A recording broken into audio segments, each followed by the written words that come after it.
नाम जप का ऐसा प्रभाव देखा है कि पास बैठे व्यक्ति में जबरदस्ती नाम जप शुरू हो जाए, ऐसा नाम जप का प्रभाव। साधक नाम जापक है तो जो उसके सानिध्य में आएगा जबरदस्ती जप प्रारंभ हो जाएगा। जैसा बताया पूज्यपाद बाबा के जब चरण तो चापते तो मशीन जैसे मंत्र चलने लगता। जब किए बिना ना रहा जाए तब समझना चाहिए कि जप में हमारी रुचि हो रही। जब खाना पीना कोई भी कार्य जप में परेशानी पैदा करे तो रोक दे। कवल रुक गया, नाम चल रहा है, फिर शुरू किया। इसीलिए कहा है कि मौन। खाना पीना हर क्रिया नाम जप के सहित उसे कहते जप निष्ठ उपासक। जप निष्ठा ही सबसे बड़ी निष्ठा है। अन्य साधनों में तो देखा गया है मन का रंजन हो जाता है, मन अपनी खुराक ले लेता है अन्य साधन, लेकिन नाम जप में मनोरंजन नहीं होता। मन का विषय, मन का जलना होता है। और नाम जपने वाला साधक निवृत्ति मार्ग का अंदर से पथिक हो ही जाएगा। नाम जपने वाला साधक भगवत प्राप्ति कर ही लेगा। नाम जप सबसे मुख्य है पर सबसे कठिन है नाम जप निरंतर करना। हम तो ये कहते हैं कि और सब कुछ करने में सरलता है, पर नाम जप करने में बहुत कठिन। बाबा कह रहे हैं नाम जप में यदि प्रेम हो गया तो तुम्हारी सब सार्थक हो जाएगी सेवा। जो भी आपकी गृहस्थी विरक्ति जो भी, नाम और शरीर से सेवा ये दोनों बड़े सूक्ष्म विषय है। शरीर से हर कर्म भगवत सेवा और नाम जप। अर्जुन जी ने श्री भगवान से प्रश्न किया कि मैं चाहता नहीं हूं कि पाप हो, फिर भी ना चाहने पर यह पाप कौन करवा देता है? मानो ये हमारा सबका प्रश्न है। अथ केन प्रयुक्तोयम पापम चरति पुरुषः अनिच्छन्नपि वार्ष्णेयो बलादि विनियोजितः। कल चर्चा हुई थी, जो हमारा स्वधर्म है उसका हमें पालन करना चाहिए। परधर्म भयावह, दूसरे के धर्म को स्वीकार करना मानो भय को स्वीकार करना है। किसी भी प्रलोभन से, बिल्कुल साधारण धर्म, लोकवत धर्म, असाधारण धर्म, अध्यात्म स्वरूप, भगवत प्राप्ति। साधारण धर्म में भी अपने धर्म का परिवर्तन नहीं करना चाहिए। जो हमारी भगवान ने धर्म व्यवस्था की है, जहां हमारा जन्म कर्म जो भी विधान रचा है, हम उसके अनुसार भगवत प्राप्ति करेंगे। जो वर्णाश्रम के अनुसार व्यवस्था, उसके अनुसार हम चलेंगे। ये साधारण व्याख्या है। असाधारण व्याख्या है, कल चर्चा हुई थी, हम प्रभु के अंश हैं। हमारा स्व चैतन्य घन अविनाशी निर्विकार पर शरीर, स्वधर्म भगवत प्राप्ति, परधर्म भोग प्राप्ति। योग होना स्वधर्म है और भोगी होना परधर्म है। इसी से पता चल जाएगा कि हम स्वधर्म में हैं कि परधर्म में। ध्यान दीजिएगा, भगवत योग होना स्वधर्म है और भोगों में रत रहना ये परधर्म है। निर्लिप्त रहना भोगों से स्वधर्म है, भोगों में लिप्त होना परधर्म है।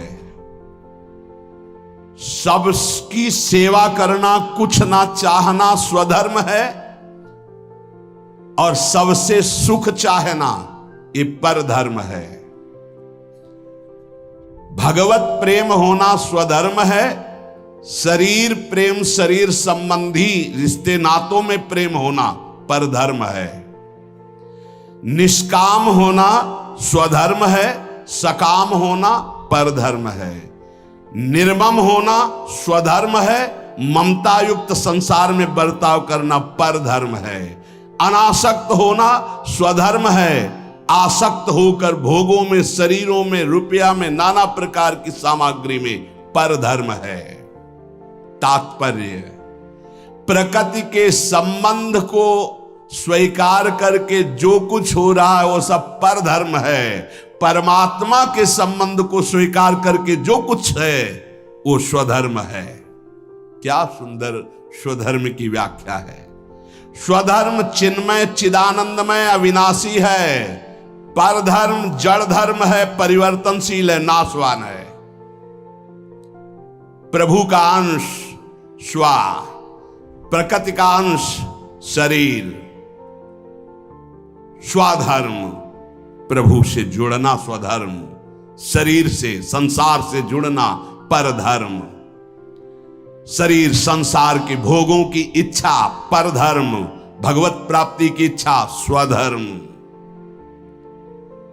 चेतन स्वधर्म, जड़ परधर्म, परमात्मा स्वधर्म, प्रकृति परधर्म।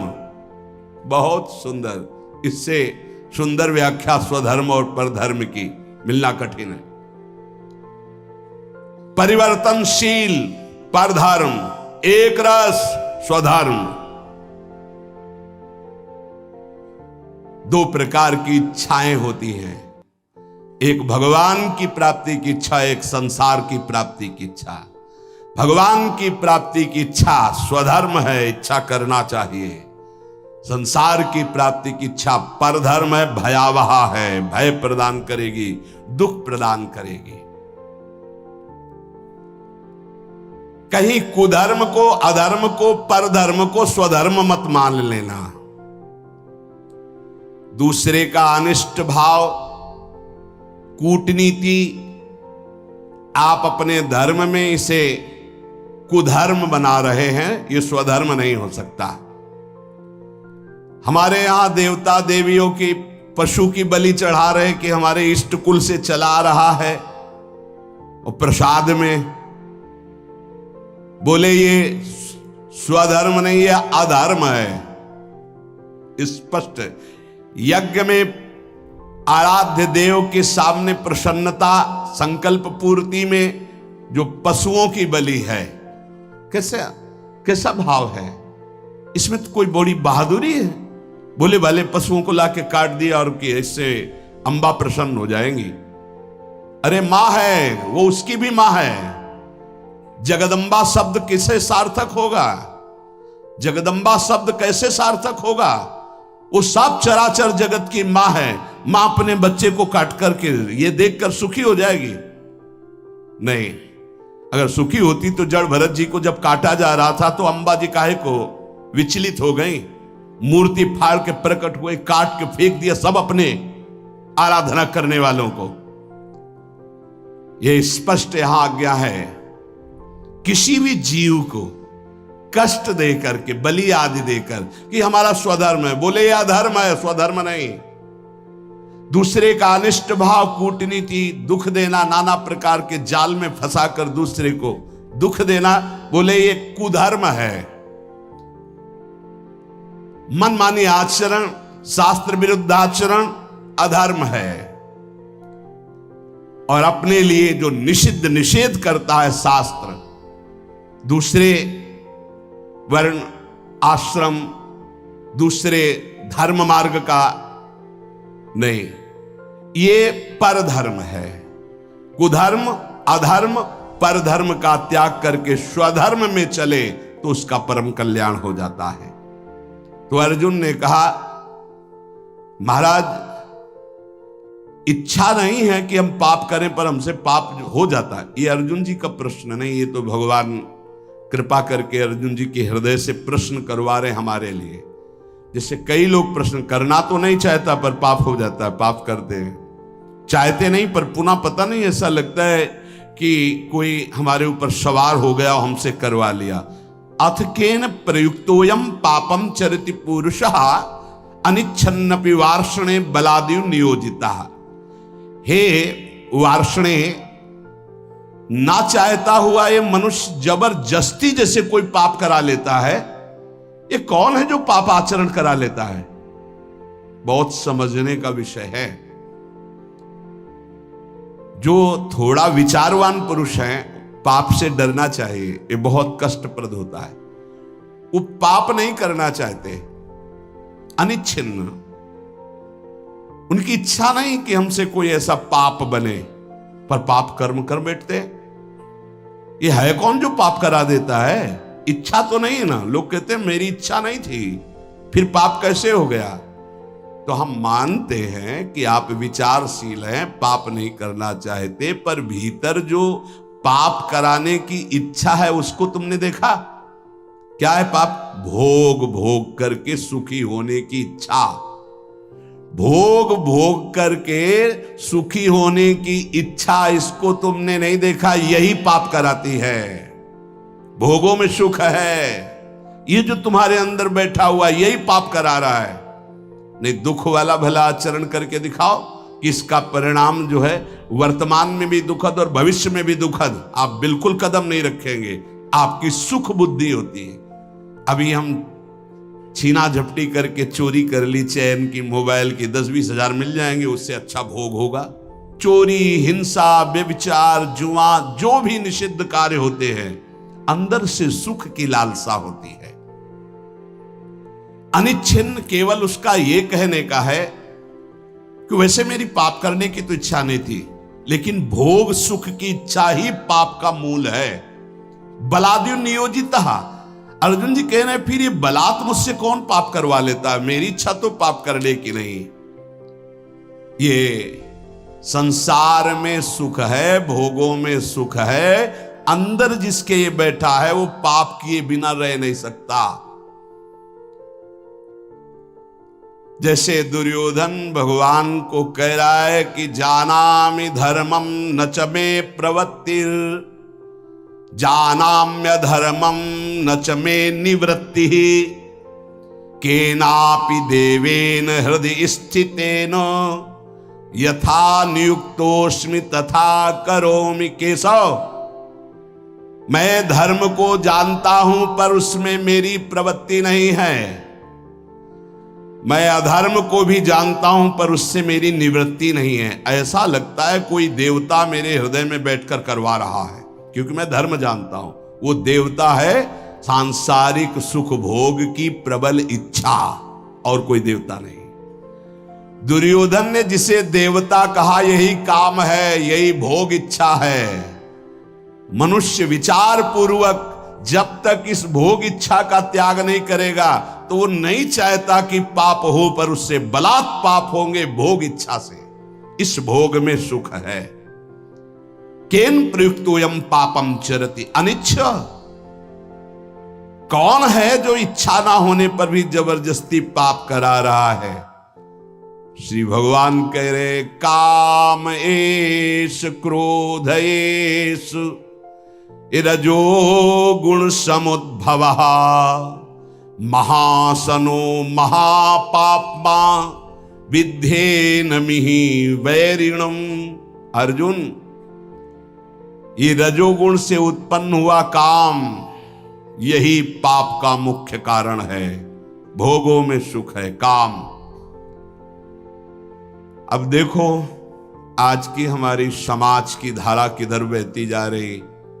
ये जो बच्चे परस्पर मित्रता, boyfriend girlfriend, live in relation, ये जो आज के नई पीढ़ी में ये रोग लग गया है और इसे स्वीकृति भी है, नाश की तरफ हमारी समाज की वृत्ति जा रही है। जहां संयम, जितेंद्रियता, ब्रह्मचर्य, परम पवित्र शरीर, फिर पाणि ग्रहण और आदि आदि आदि, वहां कोई धर्म शास्त्र का भय नहीं, कोई गुरुजनों का भय नहीं, कोई भगवान का भय नहीं। शास्त्र हमारा प्रधान कानून है। वेद, पुराण, पौराणिक, ब्रह्म ऋषि, ये हमारे परम कल्याण के लिए जो सूत्र बोले, ये अगर हम वैदिक सिद्धांत, शास्त्र सिद्धांत, गुरुजनों की वाणी की वृत्तियों को नहीं पहचानेंगे, नहीं सुनेंगे, नहीं समझेंगे, तो हमारी वृत्तियां हमारा नाश कर देंगी। कौन है जो ये पाप करा रहा है? तो भगवान कह रहे हैं रजोगुण से उत्पन्न हुआ ये काम ही पाप का मुख्य कारण है, और यही क्रोध रूप में परिणित हो जाता है। बहुत खाने वाला महापापी, ये बैरी बहुत ही नाश करता है। इस विषय में सबसे बड़ा दुश्मन ये काम है। ये रजोगुण से उत्पन्न हुआ है, ये राग से काम उत्पन्न होता है। बहुत बहुत इसको सीमा में किया गया है। भगवान ने आगे वर्णन किया है कि धर्मयुक्त काम मैं हूं। भगवान धर्मयुक्त काम मैं हूं।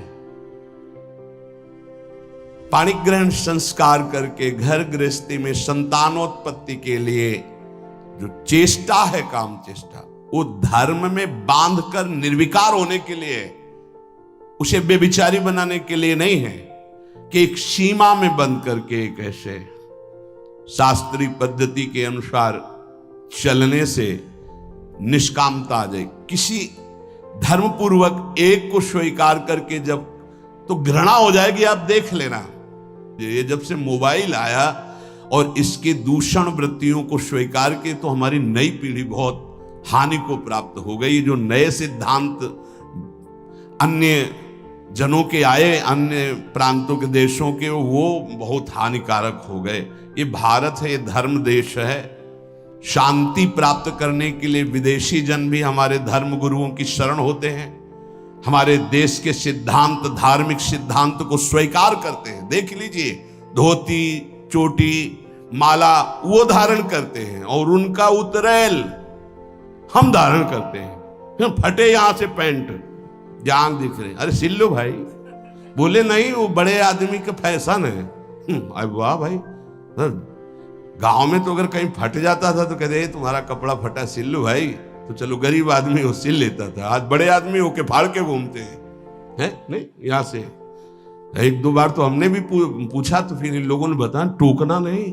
क्यों? बोले ये फैशन है। तो हमें लगा कि अच्छा, हम तो कहने वाले थे भैया तुम्हें पता है तुम्हारा पैंट फट गया है। अरे शरीर ढकने के लिए वस्त्र है, वस्त्रों का प्रयोग। यहां फटा, यहां फट, जितना फटा उतना बड़ा आदमी। तब तो हमें लगता है कि ये तो बहुत मतलब विचित्र कोटि की बुद्धि है। कपड़े पहने जाते हैं तन ढकने के लिए, फट गए तो सिल लिए जाते हैं। बोले जितना फटा उतना महंगा। वह बुद्धि भ्रष्ट है। फिर तो आप जाके बाजार में फटा कपड़ा लाते हो और पहनते हो। अब नवीन बोले विदेशी, मतलब तो हमें लगता है कि हमें अपने भारत देश का जो धर्म है वो शांति प्रदान करता है। क्योंकि शांति लेने के लिए आप काशी में जाइए, आपको लाखों विदेशी जन मिलेंगे जो धर्म गुरुओं के चरणों में बैठ करके हमारे मोक्ष सिद्धांत को, यह सिद्धांत कहीं नहीं मिलेगा आपको। जीवन मुक्तता, परमहंस अवधूत मोक्ष पदवी या भगवत प्रेम, ये आपको यहीं मिलेगा। नहीं, नर्क स्वर्ग की बात है, इसके आगे तक की कहीं बात नहीं है। अगर मोक्ष पदवी, जीवन मुक्तता, तो ये यहां की बात है। ये काम बचपन से जहां थोड़ी चेतना जागृत हुई तो ये राक्षस सवार हो जाता है बुद्धि में। अब भय धर्मशास्त्रों का, गुरुजनों का, समाज का, तो इस राक्षसी प्रवृत्ति को शासन में रखा जाता था। अब वो भय नहीं रह गया। हम कहते अगर मित्रता करो तो आजीवन निर्वाह कर ले जाओ। उस मित्रता को चलो भाई, भगवान जैसा युग धर्म के अनुसार तो कम से कम एक का जीवन स्वीकार किया तो आजीवन उसी को स्वीकार करे रहो। ये कामेश, क्रोधेश, रजोगुण समुद्भवा, रजोगुण से उद्भव प्रकट होने वाला ये राग, ये काम ही महान पापी है, जो क्रोध रूप में परिवर्तित होकर के नाना प्रकार के हिंसा द्वेष प्रकट कर देता है। ये काम क्रोध में परिणित होता है। ये काम महापापी, कभी ना अघाने वाला। इस विषय में तुम इसको महान दुश्मन जानो। ये कभी तृप्त नहीं हो सकता, चाहे सैकड़ों शरीरों को भोग लो, चाहे लाखों शरीरों को भोग लो, ये पाप के सिवा कुछ नहीं करवा सकता। ये केवल वासना बढ़ती रहती है। वासना अब की बार, शायद अब की बार, इस अवस्था में नहीं, इस शरीर में नहीं, इस भागता घूमता है। अनंत काल हो गए हमको भटकते भटकते। इसको समझना है। हमारे अंदर जो भोगों में सुख बुद्धि बैठी है, हम चाहते हैं बाहर से कि पाप न हो, पर अंदर से चाहते हैं कि सुख है, इसलिए हम भ्रष्ट हो जाते हैं, इसलिए हम नाना प्रकार के पाप कर बैठते हैं, इसलिए ना चाहते हुए भी हमसे हिंसा पाप आदि दोष होते हैं। इस विषय पर विचार करें। कोई भी पाप करने वाला भगवत मार्ग का चिंतन अनुसरण करने की सामर्थ्य खो देता है। यदि सत्संग मिले तो पुनः हिम्मत बनती है, हम आगे बढ़ते। तो सत्संग मिला, हिम्मत बनाओ, अब लो नशानी अब ना नशेयो, जो हुआ सो हुआ, आगे से सावधान होकर हम इस पर विजय प्राप्त करने आए। देखो, जैसे कोई हार गया तो घृणा बुद्धि से नहीं देखना चाहिए। साधक है, युद्ध है, उसको प्रोत्साहन देना चाहिए, ना कि निराश करना चाहिए। आप सब साधक हैं, आप सब भगवत मार्ग के पथिक हैं। अगर कभी चूक हो जाती है, कोई फिसल रहा है, तो हमें दौड़कर उसे उठाना है, ना कि ताली बजा के हंसना है। ये बहुत बड़ा शत्रु है। किसी को कभी भी चूक हो जाने पर फिसल सकता है, हमको रोकना है, हाथ पकड़ना है, गले से लगाना है, दुलार करना है, उसको आगे बढ़ाना है, ना कि ऐसा।